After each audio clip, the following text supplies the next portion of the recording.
Wabarakatuh. Eh, Terima kasih nih untuk Gus Wahid ya, kemudian Prof. Mustafa tadi ya, kemudian Prof. Imam dan Prof. Sirozi ya, Eh, tentang masalah mengingat Allah ya. Saya pikir kita yakin ini penting semua sih ya. Tadi memang eh, sudah dijelaskan lah ya. Jadi mengingat Allah ini sesuatu yang sangat apa ya, sangat sakral ya di dalam agama kita ya. Nah, kalau saya pribadi itu ada beberapa hal yang saya pikirkan sejak lama ya. Jadi pertama, mengingat Allah ini menurut saya bukan sesuatu kegiatan yang pasif ya, tapi dia pasif dan aktif ya. Kalau pasif itu mungkin hanya melibatkan diri kita pribadi, kita berzikir gitu ya, dengan berbagai bentuk zikir, kita solawat dan segala macam ya. Dan saya pikir ini juga tentunya sangat penting juga ya, mengingat Allah secara pasif. Tapi kalau kita lihat ayat-ayat Quran dan beberapa hadis, mengingat Allah ini nampaknya harus aktif ya. Contohnya tadi Prof. Imam sudah mengingatkan surat Al-Maun ya. Eh, Kita tidak dikatakan mengingat Allah kalau misalnya kita melupakan anak yatim dan segala macam ya.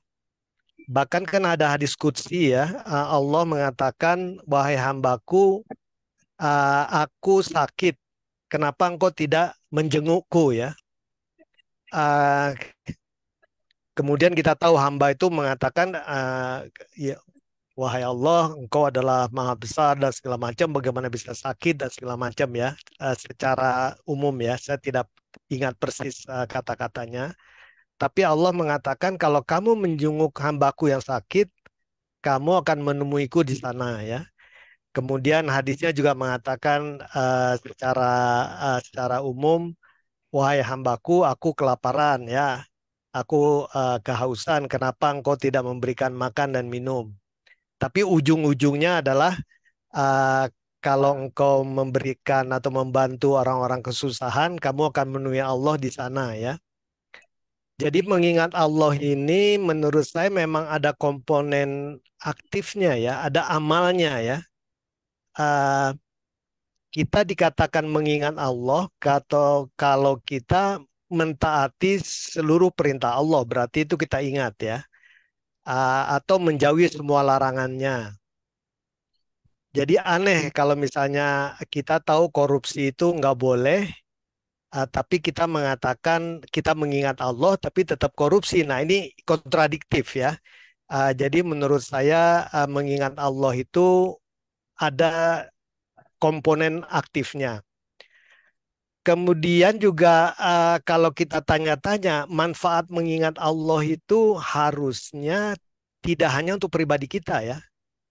Kalau kita mengatakan kita mengingat Allah, seharusnya kita juga semakin bermanfaat untuk orang lain ya.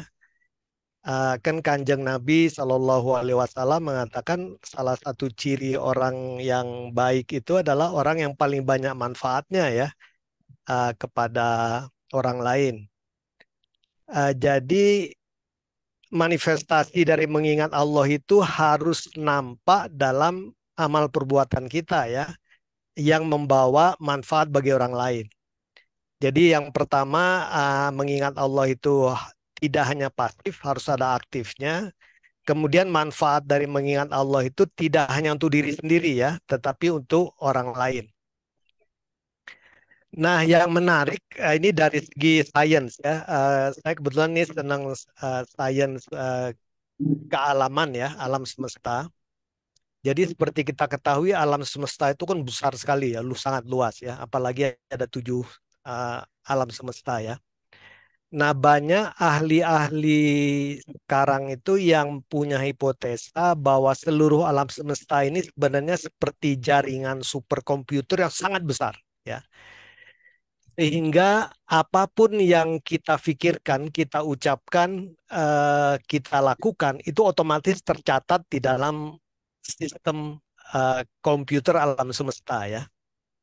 Eh, jadi tidak heran nantinya bahwa kalau otomatis semua semua ini kita tercatat lah ya, baik di dalam ruangan tidak ada lampu segala macam.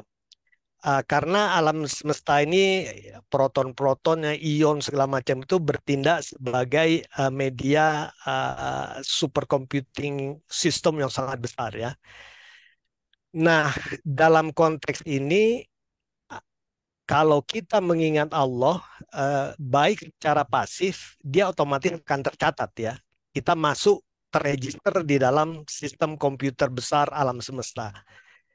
Begitu juga kalau kita melakukan amal kebaikan karena mengingat Allah tadi, otomatis juga akan tercatat. Nah, yang menarik seperti dikatakan Gus Wahid tadi di dalam surat Al-Hasyr ya, kalau kita melupakan Allah, Allah tidak mengatakan bahwa Gusti Allah akan melupakan kita, tapi Gusti Allah mengatakan bahwa kita justru akan melupakan diri sendiri ya. Ini menarik ya, karena memang Allah tidak mungkin lupa kan.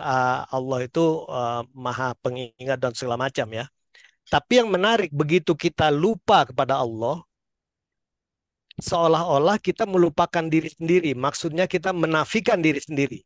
Jadi dalam konteks sistem jaringan superkomputer alam semesta, begitu kita tidak connect kepada Allah, berarti kita mengucilkan diri dari sistem jaringan alam semesta. Karena kita tahu kan seluruh makhluk di dalam alam semesta ini mengingat Allah ya, bertasbih kepada Allah seperti dikatakan di Al-Qur'an. Jadi kalau kita melupakan Allah, kita sebenarnya seolah-olah seperti kita apa ya, walk out dari sistem jaringan komputer alam semesta dan ini merugikan kita.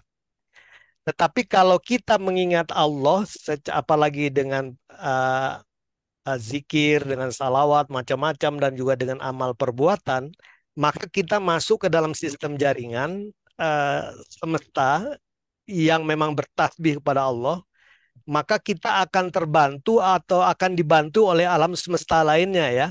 Walau alam ya. Kalau saya pribadi sekarang mencoba berhipotesa saja. Kalau saya mengingat Allah, saya berbuat baik kepada Allah, maka makhluk-makhluk lainnya yang ada dalam sistem jaringan ketaatan kepada Allah itu akan membantu ya. Nah ini yang keuntungan daripada kalau kita masuk mengingat Allah ya. Nah kemudian yang kadang-kadang menjadi pertanyaan saya itu apakah kita meminta kepada Allah atau mengingat kepada Allah itu hal-hal yang besar saja? Apakah boleh yang kecil-kecil ya? Misalnya kalau saya sakit perut, apakah saya boleh misalnya ya Allah, misalnya saya usap perut saya baca mungkin auzu biizatillah wa kudrati min syarri ma ajid seperti dikatakan diajarkan oleh Gusti Kanjeng Nabi ya Sallallahu Alaihi Wasallam. Nah itu jadi dulu menjadi pemikiran saya. Ada ulama yang mengatakan kepada Allah itu nggak usah minta yang kecil-kecil lah, minta yang besar-besar saja. Ingat Allah itu yang besar-besar saja.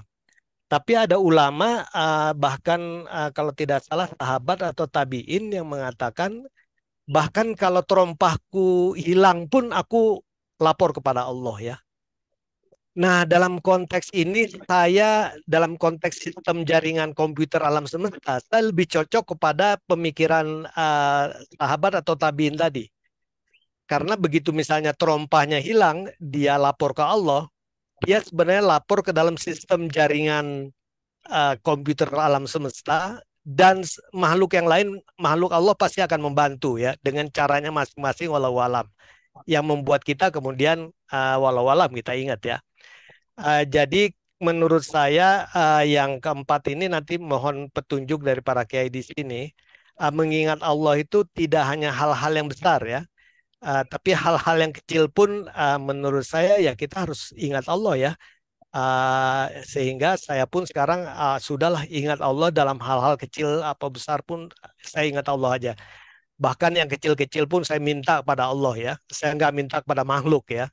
Saya pikir buat apa minta kepada makhluk ya. Makhluk sendiri juga ngurusi diri sendiri kadang-kadang masih repot ya. lebih baik kenapa nggak langsung ingat Allah, minta ke beliau ya. Dan yang terakhir mungkin yang saya khawatir itu kalau kita lupa ke Allah, kita akan diingatkan oleh Allah. Nah, ini yang berbahaya ya kalau menurut saya ya. Saya sering baca-baca cerita dan segala macam kisah-kisah gitu ya. Banyak orang itu yang diingatkan oleh Allah agar ingat pada Allah ya. Pada saat mereka tadi mungkin Pak Siroji sudah mengingatkan, menceritakan bahwa banyak pejabat yang pada saat menjabat, saat sedang diberi kemudahan oleh Gusti Allah, tidak ingat kepada Allah. Akhirnya Allah mengingatkan yang bersangkutan. Ya dengan musibah, dengan dipermalukan di depan umum, ditangkap oleh aparat hukum dan segala macam. Kalau menurut saya itu diingatkan ya. Alhamdulillah kalau kemudian sesudah menjalani cobaan, dia kemudian di akhir masa hidupnya dia uh, bertobat kembali ya. Dan saya ada beberapa teman yang ya nauzubillah di dalam di Sukamiskin beberapa tahun gitu ya. Tapi alhamdulillah Allah berhasil mengingatkan yang bersangkutan kembali ya. Dan sekarang ini saya lihat jauh lebih baik ya Hmm. uh, dalam keagamaan dan segala macam. Jadi kadang-kadang kalau kita lupa kepada Allah, Allah mengingatkan kita ya. Tapi hati-hati kita juga jangan terlalu menjelek-jelekan orang yang sedang diingatkan Allah ya. Mana tahu nanti hasil diingatkan oleh Allah 5-4 tahun kemudian, 6 tahun dia akan jauh lebih baik dari kita mungkin ya. Walau alam bisawab. Tapi prinsipnya yang terakhir saya pakai alhamdulillah ala kulli hal sajalah sekarang ya. Dapat dapat musibah, dapat anugerah, saya bilang alhamdulillah ala kulli hal ya. Itu cara mengingat Allah yang terbaik lah ya. Karena segala sesuatu yang kita anggap musibah sebenarnya itu mungkin uh, pertolongan Allah ya. Dan segala sesuatu yang kita anggap anugerah jangan-jangan itu musibah ya. Makanya alhamdulillah ala kulli hal dan kita tetap meminta pertolongan Gusti Allah Shallallahu Alaihi Wasallam. Itu saja Gus Wahid dan para senior sekalian, para kiai, mohon maaf kalau ada pemikiran saya yang tidak berkenan. Ya namanya masih belajar ini ya. Terima kasih. Assalamualaikum warahmatullahi wabarakatuh. Waalaikumsalam.